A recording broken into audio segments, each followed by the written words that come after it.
¿Qué significa tener tesorería positiva y suficiente?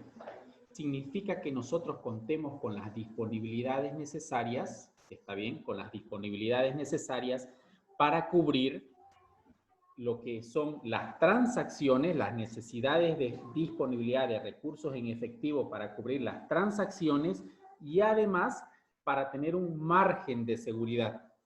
¿Ok? Entonces, tener tesorería positiva y suficiente significa tener las disponibilidades, los recursos en efectivo, caja y banco, suficientes para poder cubrir las transacciones que realizará la empresa y además de tener un margen de seguridad. Enseguida, en el siguiente tema, vamos a desarrollar un poco más a lo que se refiere este tema de margen de seguridad y tener los recursos disponibles para las transacciones. ¿Ok?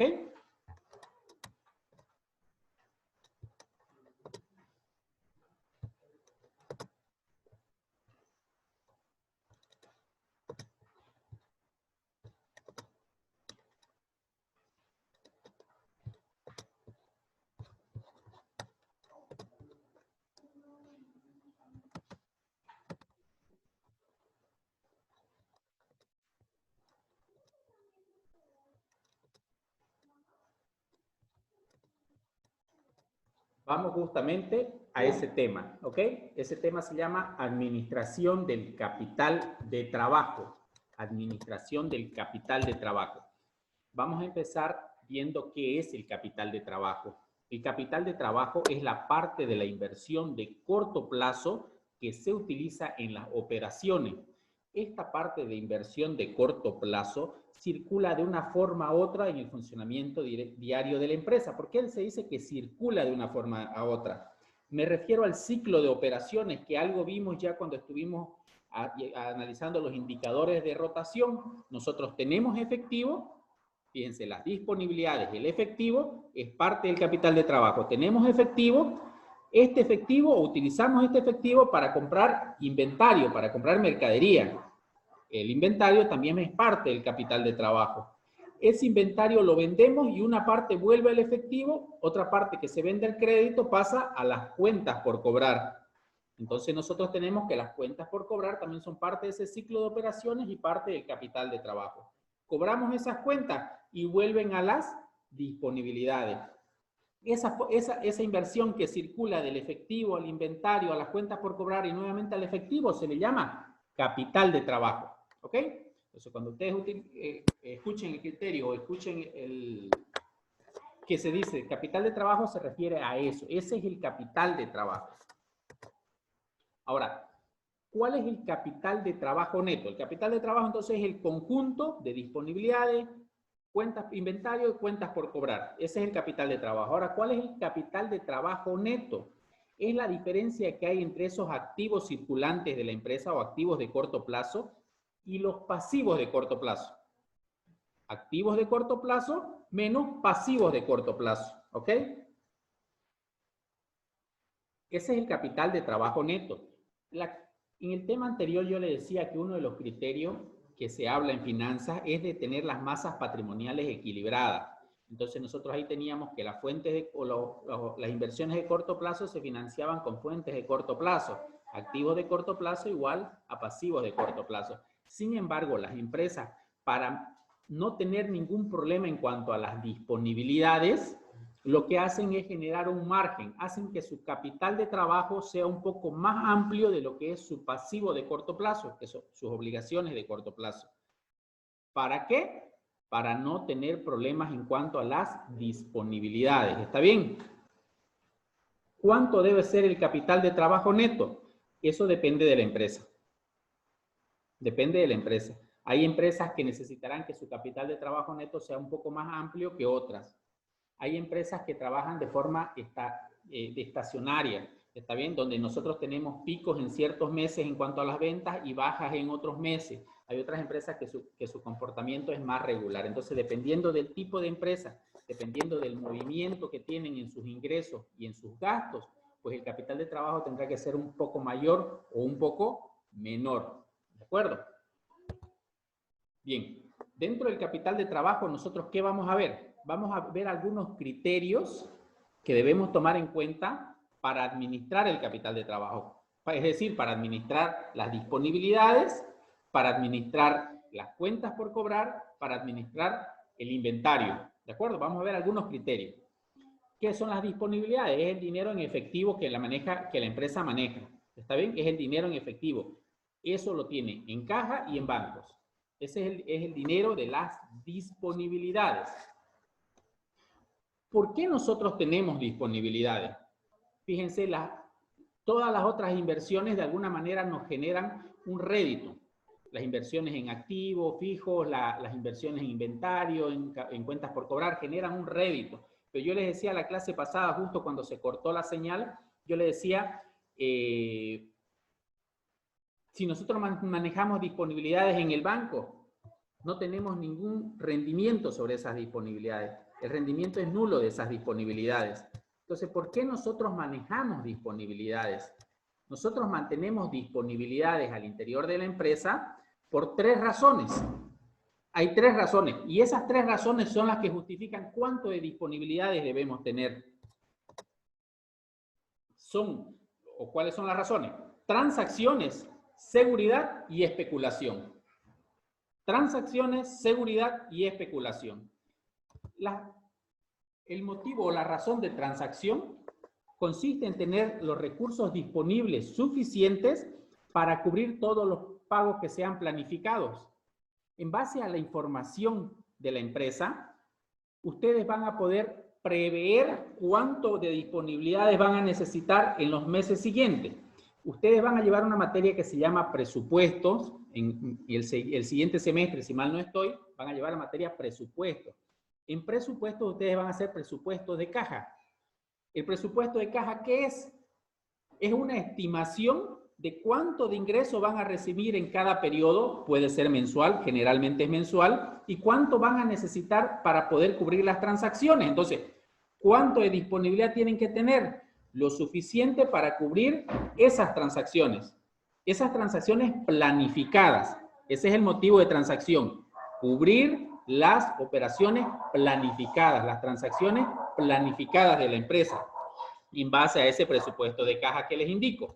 Ahora, ¿cuál es el motivo de seguridad? El motivo de seguridad se refiere a que no siempre los planes resultan exactamente como nosotros esperamos, ¿cierto? Siempre se genera algún desfase, alguna diferencia. Entonces, para poder cubrir esos desfases o esa diferencia, es necesario que dentro de las disponibilidades haya un margen de seguridad. Cierto monto adicional a lo que esperamos nosotros de acuerdo a lo planificado. Entonces, el motivo de transacción es un monto necesario para cubrir las transacciones. El motivo de seguridad es un margen adicional, un monto adicional que lo vamos a mantener en las disponibilidades por si no se cumple con lo planificado. Empresas que tienen un comportamiento en ingresos irregular, es decir, unos meses suben, otros meses bajan, suben bastante, bajan bastante, que tienen un comportamiento irregular en sus ingresos, necesitan un margen de seguridad más alto. Empresas que tienen un movimiento en cuanto a sus ingresos que es bastante regular, con muy poca variación de un mes a otro, entonces necesitan un margen de seguridad más bajo. ¿Cuál es el tercer motivo? Especulación. Especulación. ¿Qué significa esto? Puede presentarse durante las operaciones de la empresa oportunidades. Se pueden presentar algunas oportunidades. Si nosotros tenemos los recursos disponibles, podemos aprovechar esas oportunidades. Ejemplo, nosotros tenemos que pagarle a nuestros proveedores, tenemos cuentas por pagar con nuestros proveedores, pero tenemos plazo para poder pagarle. Entonces nosotros tenemos de plazo un mes, por decirle, para poder pagarle a un proveedor, pero ese proveedor me llama hoy y me dice, mira, tengo un problema en este momento, necesito efectivo, págame y te hago un descuento. Si nosotros tenemos los recursos disponibles en ese momento, pues aprovechamos el descuento y le pagamos al proveedor. O lo mismo, aparece una materia prima que está con bastante rebaja. Nosotros no tenemos planificado, pero analizando relación beneficio-costo, nos conviene comprarla con un menor precio. También aprovechamos eso. Entonces, con la finalidad de aprovechar esas oportunidades que se nos presentan, nosotros también podemos manejar cierta cantidad dentro de las disponibilidades. Entonces, ¿cuánto vamos a tener en disponibilidades? Lo necesario para cubrir las transacciones, 1. Segundo, un margen de seguridad, por si no se cumple lo planificado exactamente como nosotros estimamos. Y tercero, un monto para especulación. Esto también depende del rubro en el cual nosotros nos encontremos. ¿Está bien? Depende del rubro en el cual nos encontremos. Es así que ustedes van a tener que en algunos rubros los márgenes de disponibilidad son mayores que en otros. El asunto es que tal vez ni el margen de seguridad, ni estos recursos que nosotros tenemos para especulación, puede ser que no los ocupemos, ¿están de acuerdo? Es probable también de que se cumpla solamente con las transacciones y que no necesitemos ese margen. Por eso es que ustedes van a ver, si ustedes ven, vayan a la Bolsa Boliviana de Valores, a la página de la Bolsa Boliviana de Valores, ahí ustedes tienen muchas empresas bolivianas todas y que tienen sus estados financieros ahí. Vayan y vean esos estados financieros, revísenlo. Ahí van a ver ustedes que no solamente dentro de su activo de corto plazo, no solamente tienen disponibilidades, inventarios y cuentas por cobrar. Aparecen otras cuentas. Ejemplo, aparece inversiones temporales. ¿Qué son las inversiones temporales? Son los recursos del margen de seguridad o los recursos para especulación, ¿está bien?, que están en inversiones que son sumamente líquidas. ¿Qué quiero decir? Lo colocan en estas inversiones que tienen rendimientos bajos, pero al final tienen rendimiento. Y si lo necesitaran, esos recursos, en el mismo día los pueden hacer efectivos. Por eso es que son inversiones bastante líquidas. Entonces, colocan en inversiones temporales. También estos recursos de especulación los tienen, por ejemplo, en pagos anticipados. Así como le decía yo, la materia prima, también hay ciertos pagos que nosotros podemos realizar por anticipado y reducir los costos para la empresa a futuro. Ejemplo, los seguros. Nosotros podemos comprar los seguros para todos los vehículos de la empresa. Compramos los seguros y pagamos por anticipado todo el año. El realizar el pago por anticipado significa que nosotros vamos a acceder a un menor precio por ese seguro y reducimos el costo para la empresa. ¿De acuerdo? Esos son los motivos en cuanto a las disponibilidades. Nosotros como administradores financieros, ustedes como administradores financieros, ¿qué es lo que van a hacer? Pues van a prever cuánto de disponibilidades van a tener en base a ese presupuesto. ¿Está bien? ¿Cuánto de disponibilidades deben tener? En base al presupuesto. En caso de que existan excedentes, pues invertirlos, ocuparlos para generar un beneficio para la empresa, ya sea en inversiones temporales que nos permitan tener cierto rendimiento o ya sea en algún pago anticipado o pagar algún tipo de gasto que nos permita reducir los costos. Ese es nuestro trabajo dentro de las disponibilidades. Consultas, por favor, que tengan jóvenes con respecto a la administración de las disponibilidades. Por favor, habiliten su cámara a todos.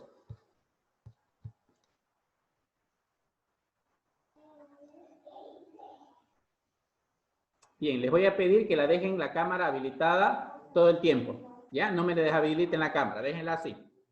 ¿Ninguna consulta respecto a las disponibilidades? Bien, lo siguiente que nosotros tenemos que ver es administración de las cuentas por cobrar. Administración de las cuentas por cobrar. ¿Y qué es lo primero que vamos a ver ahí? ¿Qué es lo primero que vamos a ver ahí? ¿Por qué motivo nosotros asignamos recursos en cuentas por cobrar? Porque fíjense, nosotros demoramos tener disponibilidades por cierto periodo mientras están en las cuentas por cobrar. ¿Cuántos días de crédito damos? Damos 10 días, damos 15 días, 30 días, 45, 60 días. Damos varios días de crédito a nuestros clientes. ¿Por qué nosotros le damos? Hay 3 razones al menos por las cuales nosotros permitimos o damos crédito a nuestros clientes. Uno es atraer nuevos clientes. Piensen ustedes que en su empresa, ¿está bien? En su empresa ustedes tienen cierta cantidad de clientes. ¿Está bien? Cierta cantidad, cierto número de clientes. Esos clientes le compran en efectivo a ustedes. Pero hay otro grupo de clientes potenciales que quisieran su producto, pero que no le compran porque ellos no tienen las disponibilidades para comprarle en efectivo. O finalmente porque quieren comprar a crédito y no en efectivo. Entonces, si ustedes otorgan el crédito, lo que van a hacer es atraer a este nuevo número de clientes. Van a incorporar más clientes. Entonces, esa es la primera razón. Traer nuevos o atraer nuevos clientes. Segundo, mejorar la competitividad de la empresa. Una empresa compite con otra empresa dentro del mismo rubro. Las acciones que toma una empresa generan competitividad con la otra. ¿De acuerdo? Si ustedes otorgan crédito, lo que hacen es hacerse más competitivos respecto a sus competidores. Si ustedes piensen en un rubro en el cual tenemos nosotros 10 empresas, ¿está bien? Tenemos 10 empresas y de las 10, 9 dan crédito, una no da crédito. Se dan cuenta inmediatamente que esa empresa es menos competitiva en relación a las otras. ¿De acuerdo? Entonces, segundo motivo, ¿por qué dar crédito? Para mejorar la competitividad, ser más competitivos respecto a las otras empresas. Tercero, incrementar las ventas para los clientes actuales. Así como nosotros decíamos, atraer nuevos clientes, pero ya los clientes que nosotros teníamos vendiéndoles en efectivo, ¿está bien? Si nosotros damos crédito, esos clientes nos van a tender a comprar más cantidad de la que ya nos compraban en efectivo. Entonces, esa es la tercera razón, incrementar las ventas a los clientes actuales. Cuando nosotros otorgamos crédito a nuestros clientes, ¿está bien? Generalmente no viene asociado esto a una tasa o un costo para los clientes. Es decir, nosotros tenemos un precio por el producto, lo vendemos y se lo vendemos al mismo precio al contado que al crédito. Aunque no siempre se aplica esto, pero generalmente ustedes se van a encontrar ahí. ¿Está bien? Es necesario que ustedes como administradores financieros, y miren, este es un tema muy interesante para tesis, para los que vayan a hacer tesis al final de su carrera. Este es un tema muy, muy interesante. El administrador financiero debe llegar a una empresa y debe ver cuál es el sistema de crédito que tiene la empresa, de crédito a sus clientes, y si no tiene, pues implementar un sistema de crédito. Este sistema de crédito debe tener dos componentes claves. Dos componentes clave. El primero de ellos es cómo otorgar crédito.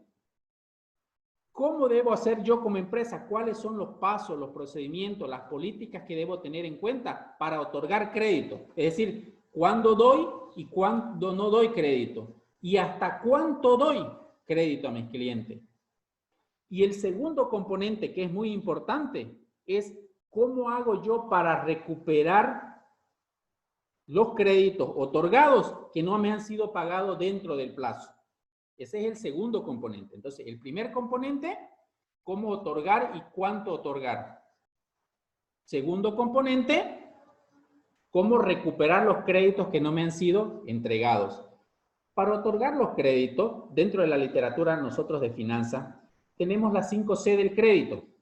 Estas 5C del crédito son utilizadas en el sistema bancario y han tenido muy buenos resultados. Muy buenos resultados.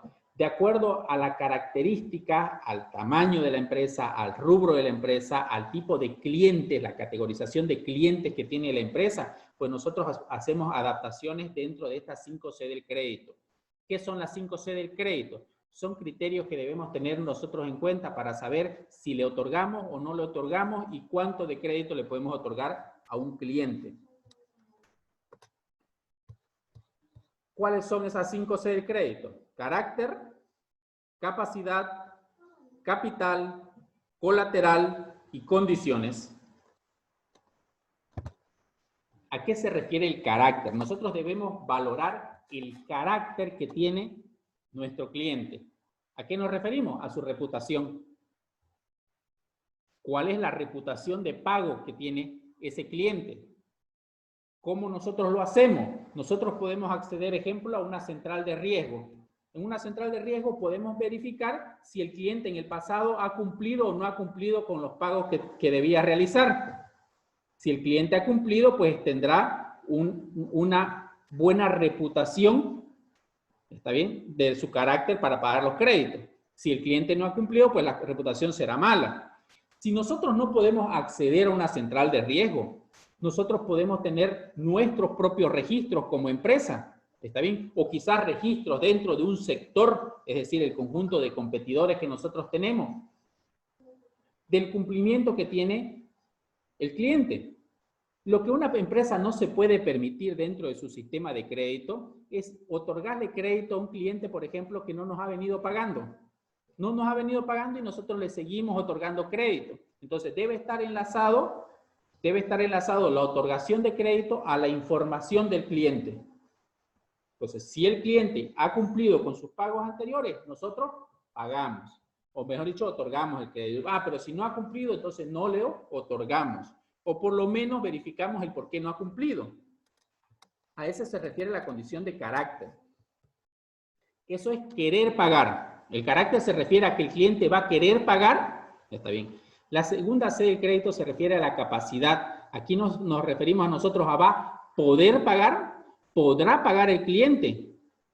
Lo primero es una cuestión de carácter, esto es una cuestión de capacidad. ¿Tiene o no tiene? ¿Tendrá o no tendrá capacidad para pagarnos? Entonces, nosotros aquí lo que tenemos que hacer es verificar que el cliente tenga esa capacidad.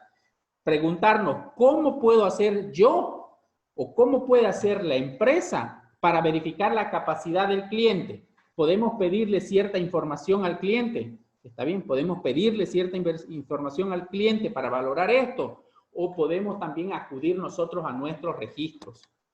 Ejemplo, nosotros tenemos un cliente que todos los meses nos pide 1.000 bolivianos de crédito.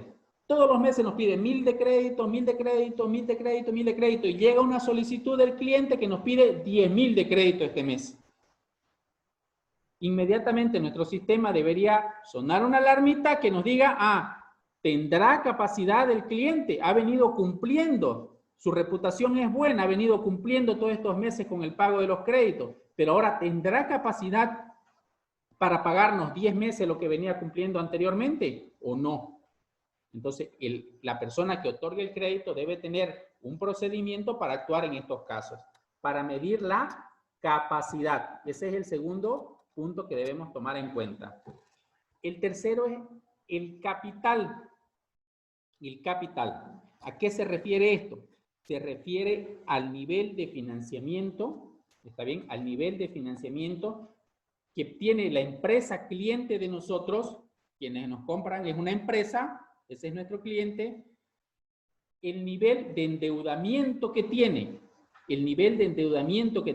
o visto de otra manera, cuánto de la inversión de esa empresa, del activo de esa empresa, se financia con capital. Si una empresa está muy endeudada, la solidez de esa empresa baja, lo hemos visto en los indicadores. La solidez de esa empresa baja. Entonces, ¿qué significa eso? Que el nivel de compromiso de los propietarios es bajo con respecto a los activos. En la medida que una empresa cliente de ustedes tenga una mayor solidez financiera, es decir, un menor endeudamiento financiero, ¿está bien? Un mayor nivel de capital, si queremos verlo de otra manera, es una empresa a la cual se le puede otorgar el crédito. Una empresa que no cumple con esta condición, que tiene un nivel de endeudamiento elevado, no es conveniente poder hacerlo. ¿Qué otra forma nosotros tenemos para valorar el compromiso que van a tener los propietarios a futuro con la empresa? En base a la rentabilidad. Si la rentabilidad de la empresa es buena, pues los propietarios van a seguir metidos en esa empresa, van a seguir generando movimiento, operaciones al interior de esa empresa. Entonces, así como valoramos el endeudamiento, está bien, para valorar la solidez financiera, también podemos valorar la rentabilidad. El cuarto punto, colateral. ¿A qué se refiere? A la garantía. De acuerdo al producto que nosotros vendamos, al volumen de crédito que otorguemos, está bien, a los plazos que otorguemos, pues vamos a pedir ciertas garantías.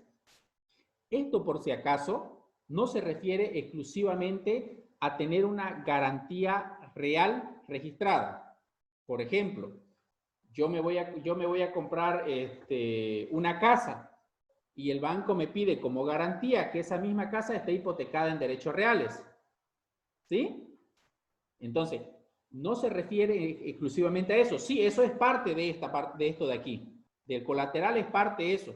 Pero no solamente se trata de ello. Ustedes, por ejemplo, van a ver, han aparecido desde hace algunos años atrás bastantes empresas que venden electrodomésticos. ¿Sí? Empresas que venden electrodomésticos al crédito. Han crecido bastante justamente por su sistema de crédito. Ellos le piden información al cliente y dentro de la información que le piden al cliente, seguramente que va a estar si el cliente tiene casa propia o no. Eso es parte del colateral, parte de la garantía. Aunque ellos no la registren en derechos reales, sin embargo, el hecho de que posean bienes, esos se constituyen en garantía o en el colateral para el crédito. Lo mismo pasa con una empresa. En la medida que el nivel de activo sea mayor, el volumen de crédito es mayor. A eso se refiere. Finalmente están las condiciones. El sistema de crédito que ustedes diseñen o que mejoren al interior de la empresa en la cual trabajen, necesariamente debe tener en cuenta las condiciones. Restringir el crédito cuando las condiciones económicas sean malas y ampliar o flexibilizar el crédito cuando las condiciones económicas sean buenas.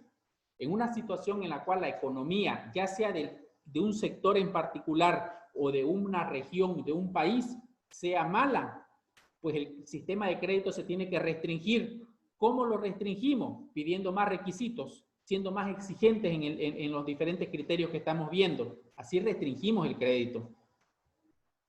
Pero si las condiciones económicas son buenas, justamente yo les hablaba hace un minuto de estas casas que venden electrodomésticos al crédito. Estas casas nacieron en la mejor parte de la economía boliviana de los últimos años. Cuando mejor estaba la economía, ahí vienen y aparecen estas casas. ¿Por qué? Porque las condiciones son muy buenas y el crédito se puede flexibilizar bastante. Entonces prácticamente uno entraba con una factura y salía con un televisor. Así de sencillo era el recibir un crédito. Entonces, cuando las condiciones son buenas, el crédito se flexibiliza. Cuando las condiciones económicas son malas, pues se tiene que restringir. Esto no solamente aplica para la economía en general. Si, por ejemplo, ustedes trabajan en un sector como el agropecuario, ustedes trabajan en el sector agropecuario y dan clientes a personas que se dedican a la agricultura o a la ganadería. Si ustedes tienen un año en el cual la sequía ha sido bastante, si tienen bastante sequía, pues ese sector se va a ver afectado. O en lugar de sequía, grandes inundaciones. Cualquiera de las dos situaciones extremas del clima hacen que ese sector entre en una condición económica mala. Solo ese sector, fíjense. Entonces, si ustedes trabajan en ese sector, lo mismo, su sistema de crédito tiene que tomar en cuenta las condiciones. En la segunda parte, yo les decía que tiene que tener dos componentes. El segundo componente es cómo hago yo para los cobros. ¿Cómo hago para los cobros? Esas personas que no me pagan, ¿cómo hago yo? Ustedes tienen que tener establecido un procedimiento de cobro. Ejemplo, nosotros tenemos que de aquí a 2 días se vence el crédito de un cliente. Pues le hago llegar un correo electrónico 2 días antes. Si no lo ha hecho el pago hasta el día que se vence, pues le hago que alguien le dé una llamada, ¿sí? Una llamada telefónica. Más adelante, ¿qué puedo hacer? Le puedo mandar una carta notariada, como algunos hacen, inclusive hacen publicaciones de deudores en los diarios, ¿me entienden? Entonces, ustedes tienen que ir teniendo medidas a tomar en caso de que no se cumpla con el pago. Tienen que tener un procedimiento y estas medidas tienen que ir de las más flexibles a las más exigentes o a las más serias, si ustedes quieren, terminando en último caso en algún tipo de acción de cobro legal. ¿Está bien? Ahí dice acciones penales, está mal, es acciones legales, ¿ya? Acciones legales, no penales. Acciones legales, eso es lo último. Ustedes tienen que tener en cuenta de que su sistema de cobro no tiene que necesariamente hacer que pierdan al cliente. Si ustedes le mandan a un tipo de 2,5 metros a que le toque la puerta a las 6 de la mañana a su cliente, lo van a perder. No se trata de eso. Se trata de que ustedes tomen medidas que le permitan recuperar el crédito que han otorgado. De eso se trata.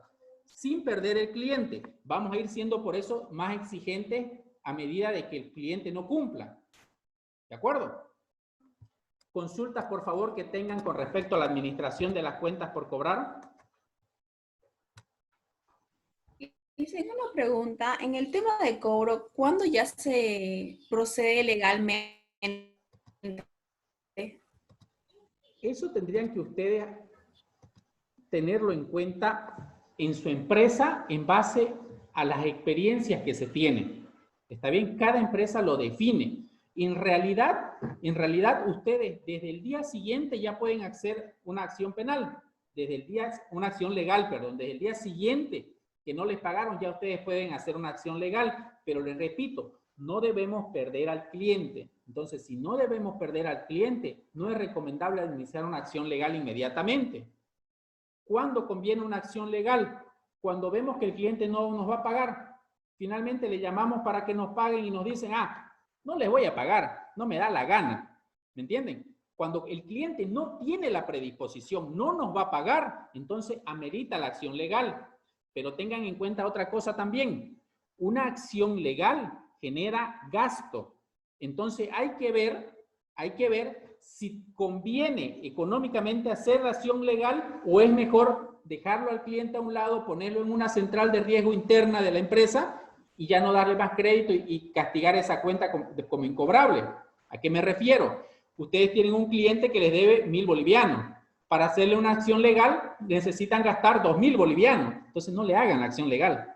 No se justifica por ese monto. ¿Me entienden? Entonces, en ese caso, lo que hacen las empresas no es llegar hasta la acción legal, es cobrar durante un periodo de tiempo, por decir algo, un mes, y si el cliente no los paga, la castigan la deuda como incobrable. La pasan a gasto. ¿Está bien? Como incobrable. Es un gasto para la empresa, perdió ese dinero de otra manera y colocan ese monto de esa cuenta en una cuenta de orden. ¿Está bien? En una cuenta de orden. Es una cuenta que no entra ni en el balance, no cuenta ni en el estado de resultados. En el estado de resultados va a aparecer el gasto, sin embargo, pero esa cuenta queda en una cuenta de orden. Si en algún momento el cliente viene y paga, la sacamos de ahí y la movemos nuevamente a nuestro balance general. ¿Está bien? Pero le repito, las acciones legales solamente si ya el cliente no tiene la predisposición, vemos que el cliente no nos va a pagar y si justifica desde el punto de vista económico. ¿Ok? ¿Alguna otra consulta? Licen explicó 2 puntos de las cuentas por cobrar, que primero era cuánto otorgar el crédito y luego era cómo recuperar la cuenta. Así es. Eso sería la Se va a cortar, ¿volvemos a entrar? Sí, por favor, se va a cortar en un momento. Les voy a pasar el enlace para que